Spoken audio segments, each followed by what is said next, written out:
Hello, welcome back. It's been an incredibly long time since we've done one of these quarantine cuisine things.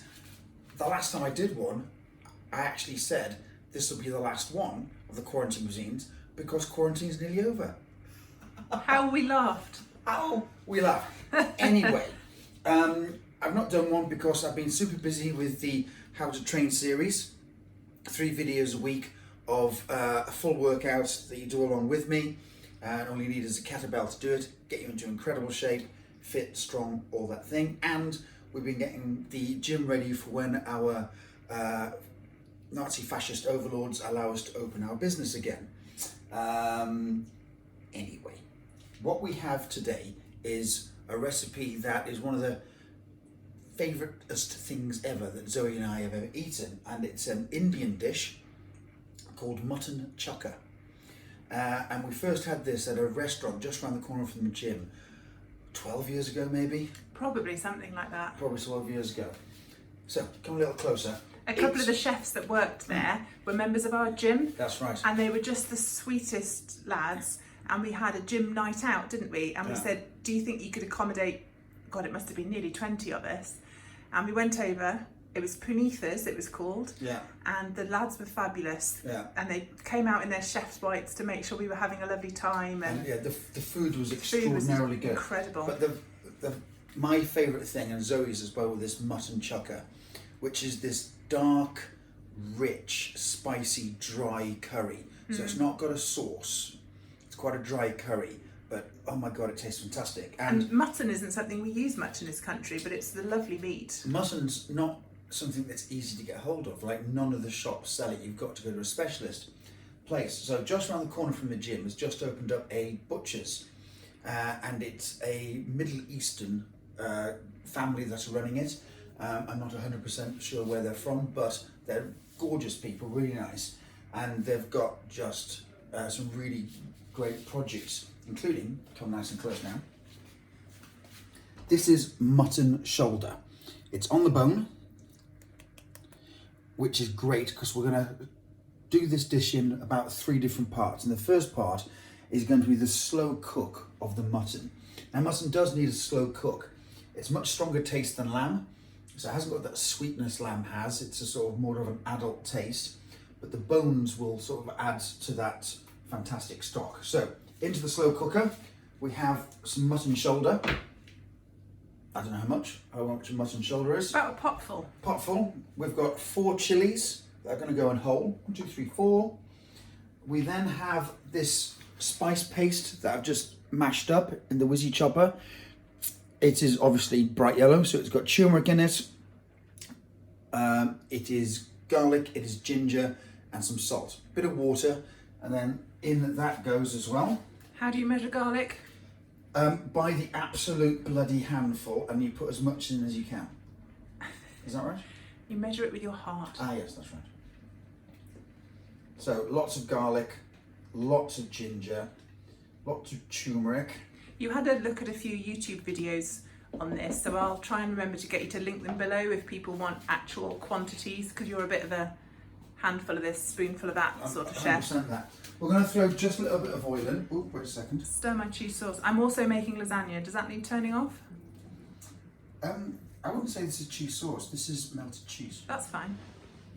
If I switch it off, it's going to coagulate. Well, Anyway, we digress. Okay, do not put cheese sauce of the lasagna in the mutton Cultural chukka. fusion cooking. Just a bit of oil, just to stop it sticking more than anything else. A bit more. And then I'm just going to get a trusted wooden spoon and we're going to stir all this in. Now, the recipes I've looked for call for this to be done in a pressure cooker. Mainly because you can get the same tenderizing effects in a pressure cooker in half an hour as you can in an 8-hour slow cook. I think in the States they often call it an instant pot. Oh really? Yeah, it's a brand, a bit like our slow cooker Okay. is a crock pot. But yeah, lots of our US viewers will know it as an instant pot. Cool. But I prefer a slow cook than a pressure cooker personally. My mum's a fan of pressure cookers, although I have converted her to the ways of the slow cooker. They make me nervous, pressure cookers. They are bombs. I think they're basically going to explode. Oh, they do. Yeah. I can show you how. Maybe later, that's a different video. So in there, we've got the mutton shoulder, we've got the garlic and the ginger and the turmeric and the chilies. And now that salt as well. All that just goes on. I'm going to switch that onto a low heat, and I think it's going to have 8 hours. Cool. And then come back later and I'll show you the rest of it. Bye-bye. Get this up to temperature for a second. Oh, tell me now. Oh yeah. Right, well in that case I will fill the space with endless blather. Mutton chukka is the recipe that we're doing, and it's in several stages. Stage 1, come over this way. This is all the spices that we need, so it's chaos at the moment, but in here... That's the entirety of my spice cupboard, less the chicken stock. No it isn't, there's tons in there. And just to be clear, you don't need the jam sugar. I'm going to make jam later. In here is the lamb shoulder that was marinated in turmeric and garlic and ginger and chilies. And that's been slow cooked for 8 hours and then on a super low heat for nearly 24. So it's going to be just fall apart ridiculously good. In here, we've got a pan, and we're going to be using sesame oil, which normally I use for Chinese cookery because it's got a very strong taste. But this is a recipe that's just got tons of punch to it, and so it can stand the sesame oil. So sesame oil in. It's like 2 tablespoons, give or take. And I'm gonna fry off the spices. And we've got cumin seed, black peppercorns, black mustard seed, coriander seed, and dried red chilies. This is all going to go in one go.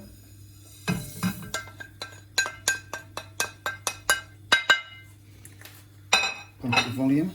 And why do you fry these spices first? It's a really good question, and the simple truth is it releases the oils from the spices. And if you buy spices already ground, they lose their flavour very, very quickly, like almost instantly.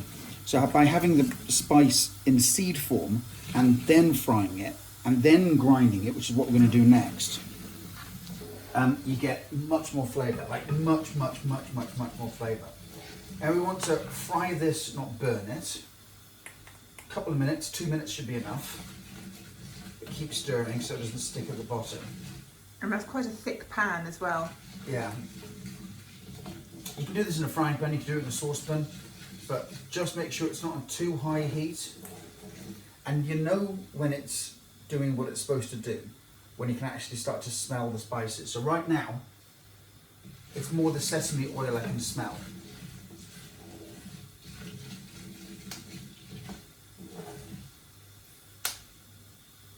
Touch more of temperature. That's the chili. So I can start to smell the chili and the cumin and even the coriander at the moment. So I reckon that's actually enough. So we're going to switch that off for now. And we're going to put this into here, which is the whizzy chopper. And this is going to be one of my spice pastes that we need for today's cooking.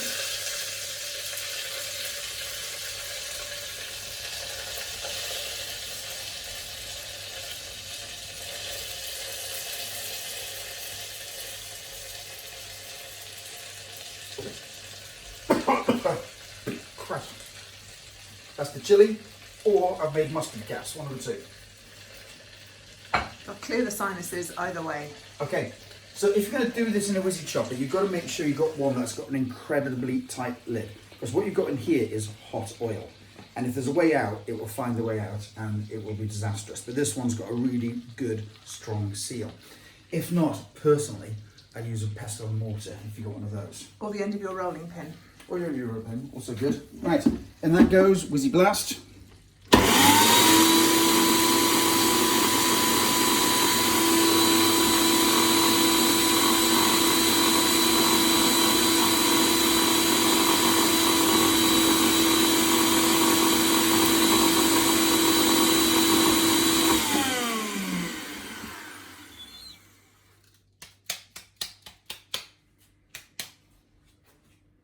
again, just open it carefully out of the sink because there will be some pressure that's built up in there. And remember, it's hot oil that you put in there. And that's perfect. That smells amazing. Okay. Can we have a look at the sponge? Yes, please look at the sponge. Okay. So if you had a pestle and mortar, you could get it to a fine paste, but that's just nicely chopped up. Okay, put that to one side. And then I've got some prep to do for the next bit. Come back in a bit. So, next phase. Depth of flavour, more spices, and we've got to add that onions. Like every good curry sauce has got this base of tons and tons of fried onions. So, we've got a bit more sesame oil. And then into that, we're going to add 2 cardamoms that I've crushed just under a knife. And we're going to add sesame seeds. There's probably about 2 or 3 tablespoons of sesame seeds in that. And I'm going to stir that around for a bit. Again, we want to toast these in the oil. And it's sesame oil, and it's sesame's in the sesame oil, so you're going to get that sort of really strong punch of sesames. But they can burn really, really easily. So don't have the temperature too high. They're already turning, And aren't keeps the, yeah, you can sort of see them turn already. And toasted, they're gorgeous. Burnt, they're bitter. So you've got to make sure you get it just right.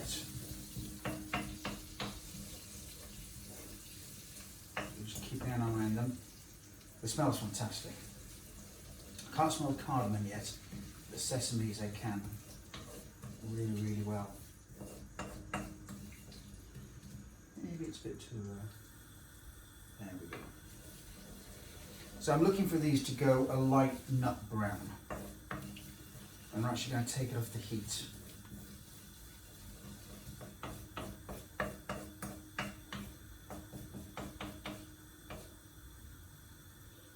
that's looking good.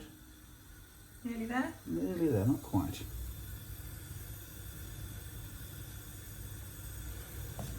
Now, as the sesame seeds get heated, they themselves release oil as well. Sesame seeds is basically just pure oil with enough plant fibre to hold it together and stop it dripping away. But when you start to fry them, it kind of releases all that oil into it. This is not a low-calorie dish, by the way. Just start to smell the cardamom, so you know that that's sort of doing its job. I think that's enough, so I'm going to just take that off the heat so it doesn't continue to cook. I'm going to add a little bit of regular oil to it. And that's because now we're going to add the onions. This is a large thing of onions, and I'm going to add 2/3 of this. The other third I'm going to keep to one side for a vegetable curry that we're going to have alongside this. And you can see that even though I've taken off the heat, the sesame seeds have started to change colour because they've continued to cook. Brown, not burnt. So add the onions. Get about 2/3-ish.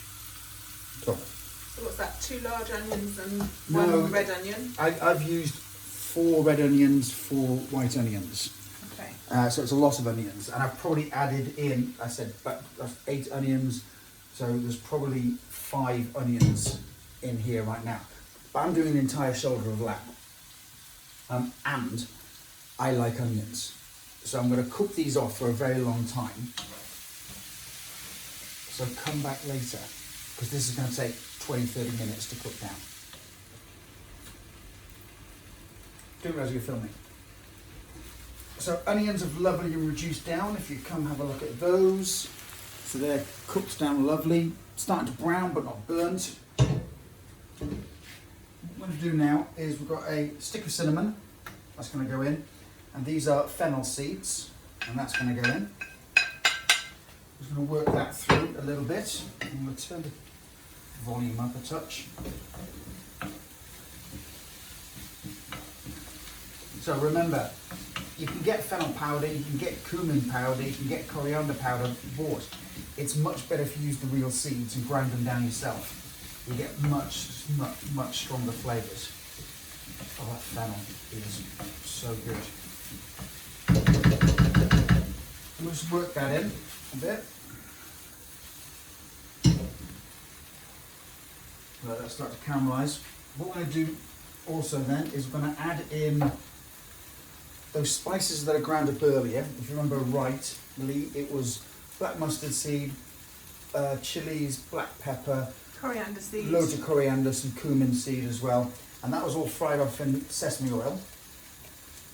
So we're going to add this in to this.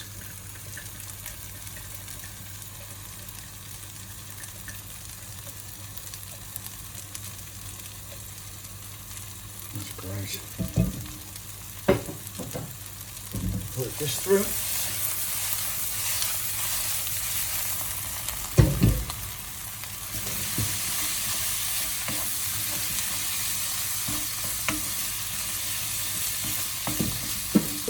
I lost my cinnamon.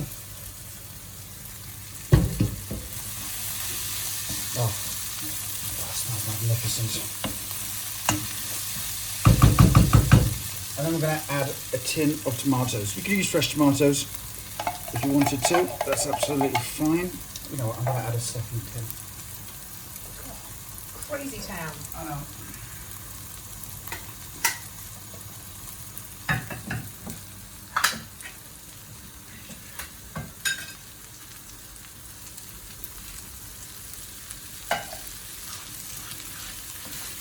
Stir this in. So this would be about the time that it wants you to start to add seasoning as well.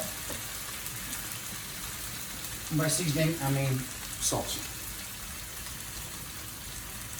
Yeah, there's enough pepper in there already. Yeah.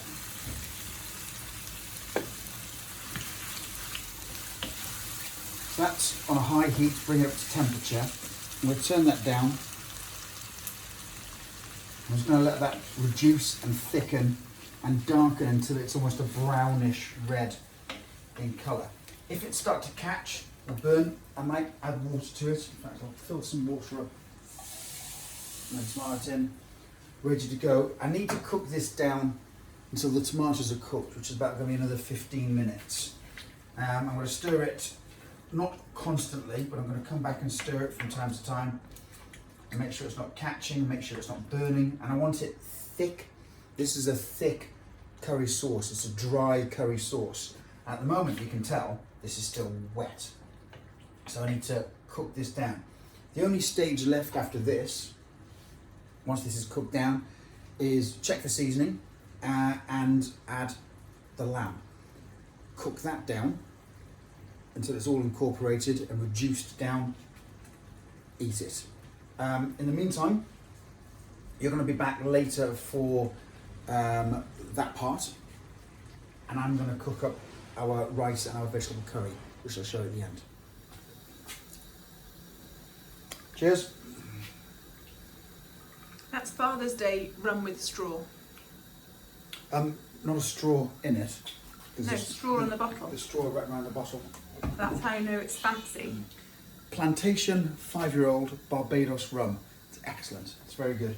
And I've got it as a long drink with some ice and a little bit of ginger ale. Cheers. Okay. We're at the last stage before the plating up. In here we've got a cauldron of rice, which is going to be for tonight and then for the next couple of days for my din-dins. In here we've got that reduced down curry sauce, okay, which is just perfect. In here we've got the vegetable curry, which has got, you can put any veg you want into it. I've got potatoes, carrots, beans and sweet corn. I was going to put cauliflower in it, but actually the shop had run out yesterday, which is a shame because cauliflower is lovely curried. And that's in onion, garlic, ginger and sesame seed. So you take sesame seeds, cashews, and I put some macadamias, and you whiz that into a paste, and that kind of becomes the sauce, and it's so good, so tasty. And I've made a vat of vegetable curry, so Zoe and I have got vegetable curry for the week. But for the main event, we've got there our dried spices and all of that good stuff in there. And we can start to add our mutton. So, in it goes. We've got some whole chilies in there. God, the smell is ridiculous. So all this can go in there. And it's just been slow cooked forever. So if I just show you a piece of the mutton, and I will literally just crush it apart so it just falls apart in my fingers. Oh, sorry. It just, take my word for it, it falls apart in the fingers. Just gorgeous. So I'm going to spoon all of this in. What about the juices left in the Well, pan? I wasn't sure. There's no sauce added to this. So I wasn't sure if it was going to be very, very fatty or not. But it isn't. Actually, this is just juice. So I'm going to add all of this to the pan as well. I'll just put a little taste of that. I'm curious.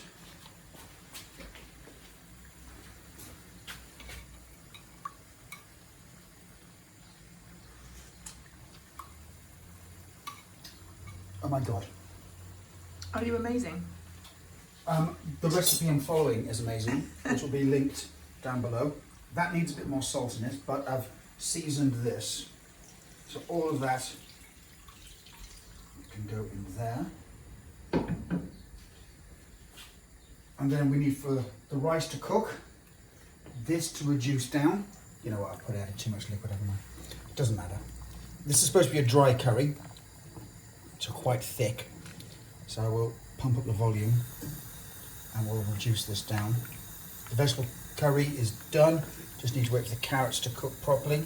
The rice is 10 minutes away. And as I'm stirring, you can see that all the meat is coming off the bone already. Oh, good God. Can Jim have the tasty bones, or will it be a bit too much curry for him? Dogs don't have taste buds. They don't recognise heat. They have 10% of the taste buds, we do. And chili heat, not temperature heat. Yeah, that'll be fine. Okay, Jim the dog can have the bones for after. Okay, so now I've got that mixed in. I need to let it reduce down. This is where you adjust for seasoning. So, take a little sip. It'll be a bit more concentrated, I suppose, once you've reduced it. Needs a bit of salt. Spicy. We've got some Greek yogurt in the fridge if it's a bit much for my tastes. No, it'll be okay. It's not like stupid spicy. So all we need to do now is let that hubble and bubble away. Let the rice cook. Let the vegetable curry do its thing. We'll Cheers. come back in a bit. See you in a bit. Serving up time. Okay. Smells amazing. Some nice Just plain boiled rice. plain boiled rice. Note we're using the pasta bowls with a lip because clearly we're going to be eating a lot of this. Vegetable curry. Let's put that on top. Look at that. That already, to be honest with you, Yeah. is a plate of food. And then we have this ridiculous mutton curry. That there, I think, is your plateful. Do you want That a bit more? looks marvellous. I might come back for a little bit later, but that Yeah. will certainly do me for now. Okay. Well, check down below the box for links to the YouTube video we found and all of our places, and let us know if you make mutton chukka. That. Oh, I'm going to go and eat that now. I'm going to put it in my face and I'm going to run through a brick wall. I'm so excited. That's fantastic. Enjoy.